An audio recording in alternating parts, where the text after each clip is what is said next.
ਸਤਿ ਸ਼੍ਰੀ ਅਕਾਲ। ਤੁਸੀਂ ਦੇਖ ਰਹੇ ਹੋ ਪੰਜਾਬ ਮੇਲ USA TV। ਮੈਂ ਹਾਂ ਵਰੁਣ ਕੌਰ ਮਾਨ। ਖਬਰਾਂ ਦੇ ਬੁਲੇਟਿਨ ਵਿੱਚ ਤੁਹਾਡਾ ਸਵਾਗਤ। ਖਬਰਾਂ ਦੇ ਬੁਲੇਟਿਨ ਦੇ sponsor real estate broker Mohan Cheema. Real estate ਦੀ ਦੁਨੀਆ 'ਚ ਮੰਨਿਆ ਪ੍ਰਮੰਨਿਆ ਨਾਮ। ਪੇਸ਼ ਨੇ ਪਹਿਲਾਂ ਚੋਣਵੀਆਂ ਖਬਰਾਂ। ਅਮਰੀਕਾ ਦੁਆਰਾ ਖਰੀਦੀਆਂ ਜਾਣਗੀਆਂ ਫਾਈਜ਼ਰ ਦੀਆਂ 500 ਮਿਲੀਅਨ ਖੁਰਾਕਾਂ। ਕਮਲਾ ਹੈਰਿਸ ਨੇ $10 ਬਿਲੀਅਨ ਦਾ ਗਲੋਬਲ ਫੰਡ ਬਣਾਉਣ ਲਈ ਕੀਤੀ ਮੰਗ। ਪ੍ਰਧਾਨ ਮੰਤਰੀ ਮੋਦੀ ਨੇ ਉਪ ਰਾਸ਼ਟਰਪਤੀ ਕਮਲਾ ਹੈਰਿਸ ਨਾਲ ਕੀਤੀ ਮੁਲਾਕਾਤ। ਅਮਰੀਕਾ, ਆਸਟ੍ਰੇਲੀਆ ਤੇ ਬਰਤਾਨੀਆ ਦੇ ਸੁਰੱਖਿਆ ਗੱਠਜੋੜ ਵਿੱਚ ਭਾਰਤ, ਜਾਪਾਨ ਨਹੀਂ ਹੋਣਗੇ ਸ਼ਾਮਲ। ਹਿੰਦ ਪ੍ਰਸ਼ਾਂਤ ਵਿੱਚ ਚੀਨ ਨੂੰ ਘੇਰਨ ਦਾ ਹੈ ਮਕਸਦ। ਅਮਰੀਕਾ ਨੇ 2020 ਵਿੱਚ ਕਤਲਾਂ ਦੀ ਗਿਣਤੀ ਵਿੱਚ ਕੀਤਾ ਰਿਕਾਰਡ ਵਾਧਾ ਦਰਜ। ਲੱਖਾਂ ਯੋਗ ਅਮਰੀਕੀ ਅਜੇ ਵੀ ਕਰੋਨਾ ਟੀਕੇ ਤੋਂ ਹਨ ਵਾਂਝੇ। White house. ਤੇ ਹੁਣ ਇਹਨਾਂ ਖਬਰਾਂ ਦਾ ਵਿਸਥਾਰ।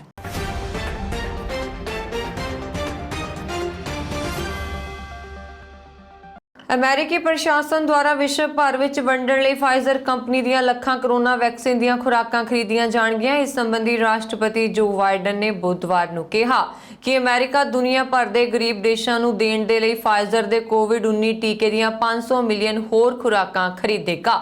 ਇਸ ਨਾਲ ਕਰੋਨਾ ਖੁਰਾਕਾਂ ਦੀ ਗਿਣਤੀ ਬਾਈਡਨ ਦੁਆਰਾ ਸਹਾਇਤਾ ਲਈ ਮਿੱਥੇ ਗਏ ਟੀਚੇ ਨਾਲੋਂ ਦੁੱਗਣੇ ਤੋਂ ਵੀ ਵੱਧ ਹੋ ਜਾਵੇਗੀ। ਬਾਈਡਨ ਨੇ ਵਿਸ਼ਵ ਨੇਤਾਵਾਂ ਨਾਲ ਇੱਕ ਵਰਚੁਅਲ ਸਿਖਰ ਸੰਮੇਲਨ ਦੌਰਾਨ ਮਹਾਮਾਰੀ ਨੂੰ ਹਰਾਉਣ ਉੱਤੇ ਜ਼ੋਰ ਦਿੱਤਾ।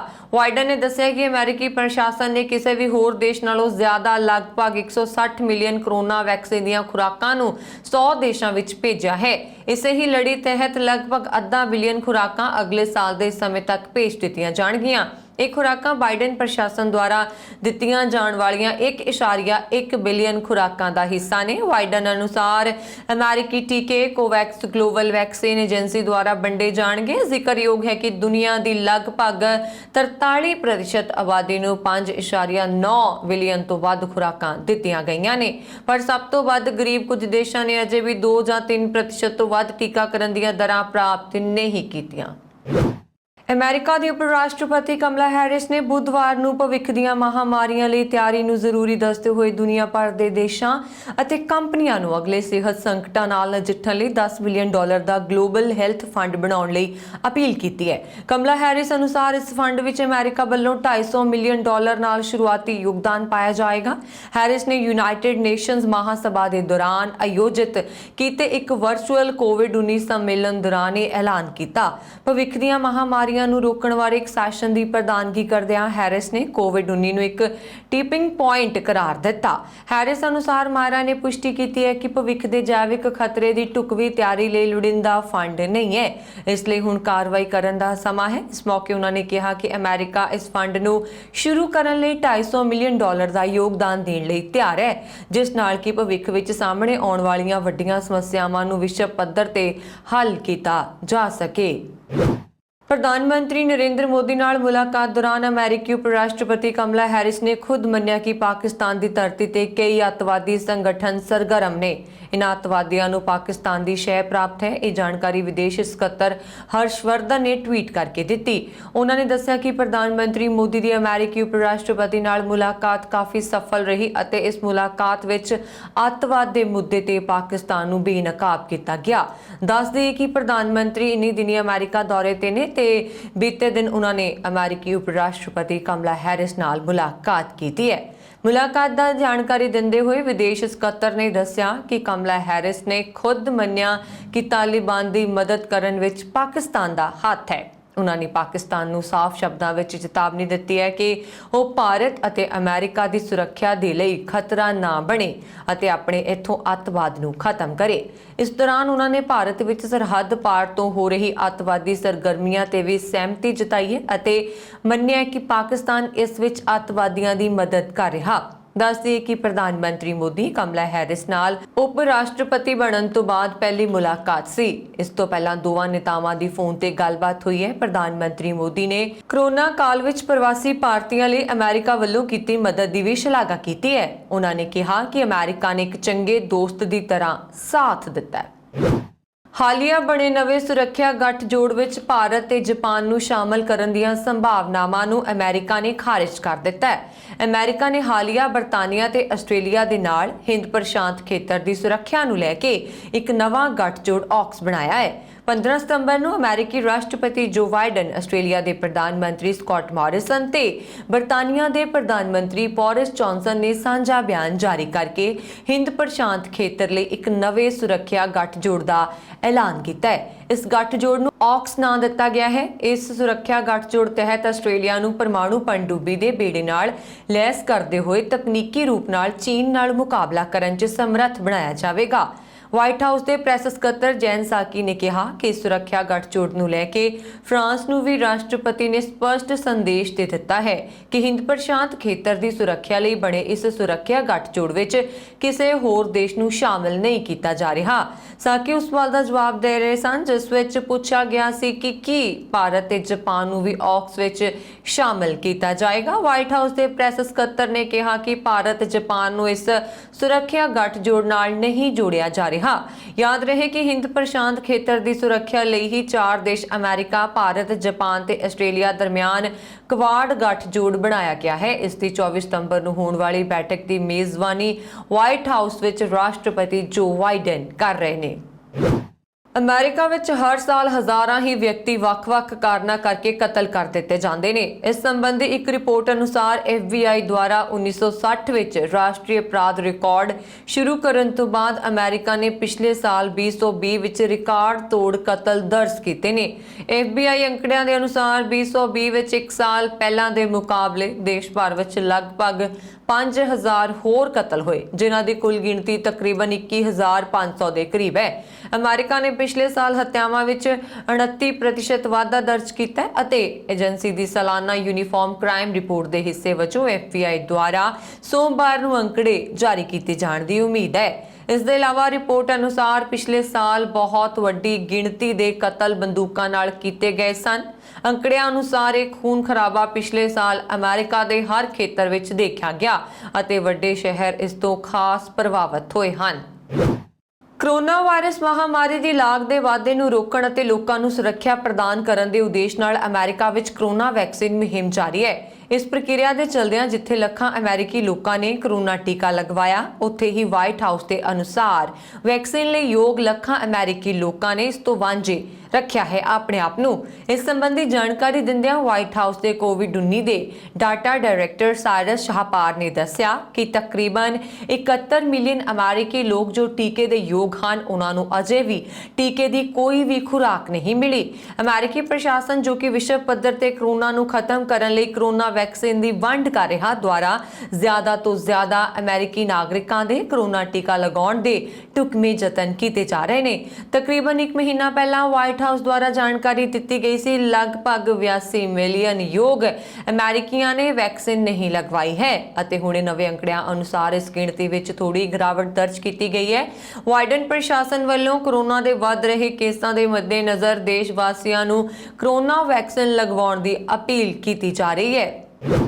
ਦੁਨੀਆ ਭਰ ਵਿੱਚ ਪੰਜਾਬੀਆਂ ਨੇ ਪੰਜਾਬ ਦੇ ਨਵੇਂ ਬਣੇ ਮੁੱਖ ਮੰਤਰੀ ਚਰਨਜੀਤ ਸਿੰਘ ਚੰਨੀ ਤੇ ਉਪ ਮੁੱਖ ਮੰਤਰੀ ਸੁਖਜਿੰਦਰ ਸਿੰਘ ਰੰਧਾਵਾ ਤੋਂ ਮੰਗ ਕੀਤੀ ਹੈ ਕਿ ਪੰਜਾਬ ਦੇ ਪ੍ਰਵਾਸੀਆਂ ਦੀ ਜਾਇਦਾਦ ਨੂੰ ਫੌਜੀ ਕਾਨੂੰਨ ਨਾਲ ਜੋੜਿਆ ਜਾਵੇ ਤਾਂ ਜੋ ਉਹਨਾਂ ਦੀ ਮਗਰਲੀ ਜਾਇਦਾਦ ਸੁਰੱਖਿਅਤ ਰਹਿ ਸਕੇ। ਜ਼ਿਕਰਯੋਗ ਹੈ ਕਿ ਭਾਰਤ ਭਰ ਦੇ ਫੌਜੀਆਂ ਦੀ ਜਾਇਦਾਦ ਨੂੰ ਕੋਈ ਵੀ ਵਿਅਕਤੀ ਛੂਹ ਤੱਕ ਨਹੀਂ ਸਕਦਾ ਤੇ ਨਾ ਹੀ ਫੌਜੀ ਦੀ ਆਗਿਆ ਤੋਂ ਬਿਨਾਂ ਉਸ ਵਿੱਚ ਦਖਲ ਅੰਦਾਜ਼ੀ ਕਰ ਸਕਦਾ ਹੈ। ਬਹੁਤ ਸਾਰੇ ਪੰਜਾਬੀਆਂ ਨੇ ਦਿੱਤੀ ਜਾਣਕਾਰੀ ਅਨੁਸਾਰ ਜ਼ਿਕਰ ਕੀਤਾ ਹੈ ਕਿ ਖਾਸ ਕਰ ਪੰਜਾਬ ਵਿੱਚ ਲੱਖਾਂ ਕੇਸ ਅਜਿਹੇ ਵਿਚਾਰ ਅਧੀਨ ਨੇ ਜੋ ਪ੍ਰਵਾਸੀ ਭਾਰਤੀਆਂ ਦੀ ਗੈਰ ਮੌਜੂਦਗੀ ਵਿੱਚ ਗਲਤ ਲੋਕਾਂ ਨੇ ਘਰ, ਜ਼ਮੀਨ ਤੇ ਕੀਮਤੀ ਪਲਾਟਾਂ ਤੇ ਕਬਜ਼ੇ ਕੀਤੇ ਹੋਏ ਨੇ ਤੇ ਜਦੋਂ ਵੀ ਪ੍ਰਵਾਸੀ ਆ ਕੇ ਆਪਣੀ ਜਾਇਦਾਦ ਤੇ ਹੋਏ ਨਾਜਾਇਜ਼ ਕਬਜ਼ੇ ਉੱਚ ਅਧਿਕਾਰੀਆਂ ਕੋਲ ਖਾਲੀ ਕਰਵਾਉਣ ਦੀ ਬੇਨਤੀ ਕਰਦੇ ਆ ਤਾਂ ਗਲਤ ਅਨਸਰਾਂ ਦੇ ਉਹਨਾਂ ਨੂੰ ਝੂਠੇ ਕੇਸ ਵਿੱਚ ਫਸਾਉਣ ਦੀਆਂ ਧਮਕੀਆਂ ਦਿੱਤੀਆਂ ਜਾਂਦੀਆਂ ਨੇ।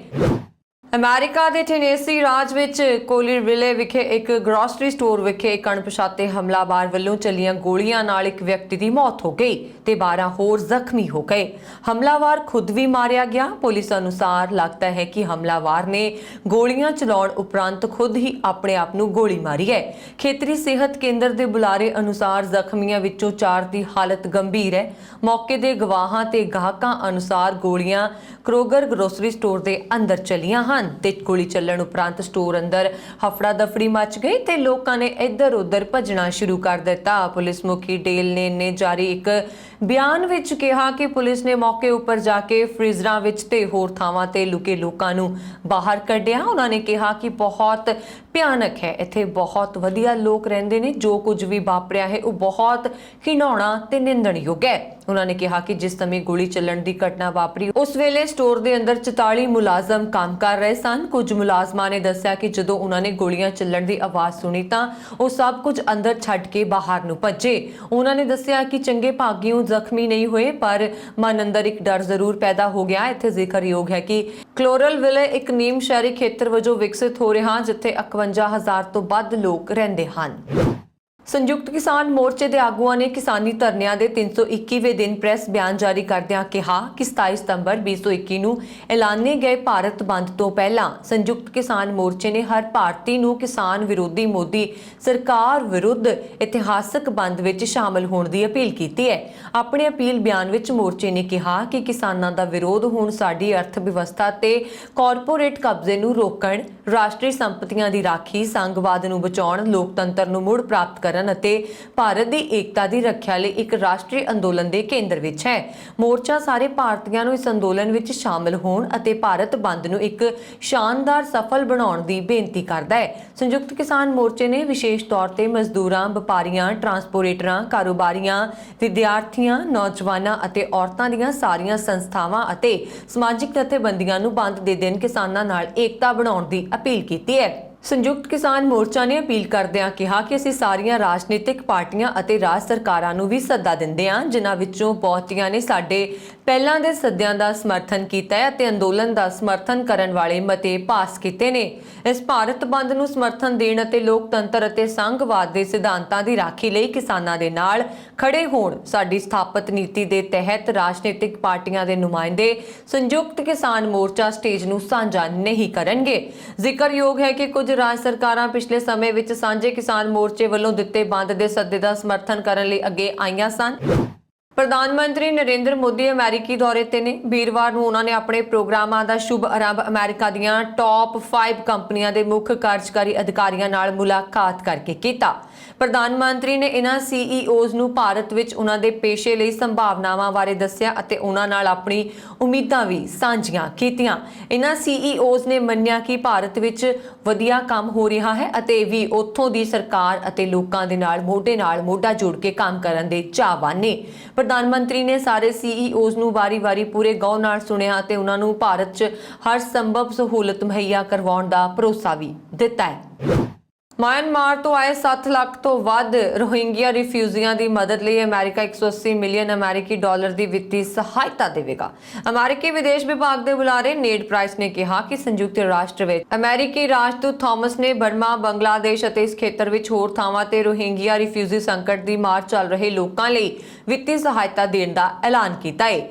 ਨੇਡ ਪ੍ਰਾਈਸ ਨੇ ਕਿਹਾ ਕਿ ਅਗਸਤ 2017 ਤੋਂ ਹੁਣ ਤੱਕ 1.5 ਮਿਲੀਅਨ ਅਮਰੀਕੀ ਡਾਲਰ ਤੋਂ ਵੱਧ ਮਦਦ ਰੋਹਿੰਗਿਆ ਰਿਫਿਊਜੀਆਂ ਤੱਕ ਪਹੁੰਚਾਈ ਗਈ ਹੈ। 7,40,000 ਤੋਂ ਵੱਧ ਰੋਹਿੰਗੀ ਰਿਫਿਊਜੀਆਂ ਨੂੰ ਮਿਆਂਮਾਰ ਦੇ ਰਖਾਈਨ ਸੂਬੇ ਵਿੱਚ ਜਾਤੀ ਹਿੰਸਾ ਅਤੇ ਹੋਰ ਭਿਆਨਕ ਜ਼ੁਲਮਾਂ ਅਤੇ ਦੁਰਵਿਵਹਾਰ ਕਾਰਨ ਭੱਜਣ ਲਈ ਮਜਬੂਰ ਕਰ ਦਿੱਤਾ ਸੀ। ਮਿਆਂਮਾਰ ਵਿੱਚ 1 ਫਰਵਰੀ ਨੂੰ ਤਖਤਾ ਪਲਟ ਤੋਂ ਬਾਅਦ ਉਥਲ-ਪੁਥਲ ਮੱਚੀ ਹੋਈ ਹੈ। ਸੀਨੀਅਰ ਜਨਰਲ ਮਿੰਗ ਆਂਗ ਨੇ ਦੱਸਿਆ ਕਿ ਅਗਵਾਈ ਵਿੱਚ ਉਹਨਾਂ ਨੇ ਕਿਹਾ ਕਿ ਮਿਆਂਮਾਰ ਦੀ फौज ने सरकार ਨੂੰ ਹਟਾ ਕੇ 1 ਸਾਲ ਲਈ ਐਮਰਜੈਂਸੀ ਲਾਈ ਹੋਈ ਹੈ। ਤਖਤਾ ਪਲਟ ਕਾਰਨ ਦੇਸ਼ ਵਿੱਚ ਵੱਡੇ ਪੱਧਰ ਤੇ ਵਿਰੋਧ ਪ੍ਰਦਰਸ਼ਨ ਹੋਇਆ, ਜਿਸ ਨੂੰ ਰੋਕਣ ਲਈ ਫੌਜ ਨੇ ਹਿੰਸਾ ਦਾ ਸਹਾਰਾ ਲਿਆ। ਅਮਰੀਕੀ ਵਿਦੇਸ਼ ਵਿਭਾਗ ਨੇ ਫੌਜੀ ਸੱਤਾ ਦੀ ਹਿੰਸਾ ਰੋਕਣ, ਜਬਰਨ ਹਿਰਾਸਤ ਵਿੱਚ ਲਏ ਸਾਰੇ ਲੋਕਾਂ ਨੂੰ ਰਿਹਾ ਕਰਨ, ਮਿਆਂਮਾਰ ਵਿੱਚ ਫਿਰ ਤੋਂ ਲੋਕਤੰਤਰ ਬਹਾਲ ਕਰਨ ਅਤੇ ਆਸੀਆਨ ਦੀ ਪੁੰਜ ਸੂਤਰੀ ਸਮਝੌਤਾ ਲਾਗੂ ਕਰਨ ਦੀ ਅਪੀਲ ਕੀਤੀ ਹੈ। ਕਿਸੇ ਸਮੇਂ ਪੱਤਰਕਾਰਾਂ ਦੀ ਹੱਤਿਆ ਦਾ ਐਲਾਨ ਕਰਨ ਵਾਲੇ ਮੁਹੰਮਦ ਅਸ਼ਰਫ ਗੈਰਤ ਨੂੰ ਤਾਲਿਬਾਨੀਆਂ ਨੇ ਕਾਬੁਲ ਯੂਨੀਵਰਸਿਟੀ ਦਾ ਨਵਾਂ ਉਪ ਕੁਲਪਤੀ ਚੁਣਿਆ ਹੈ।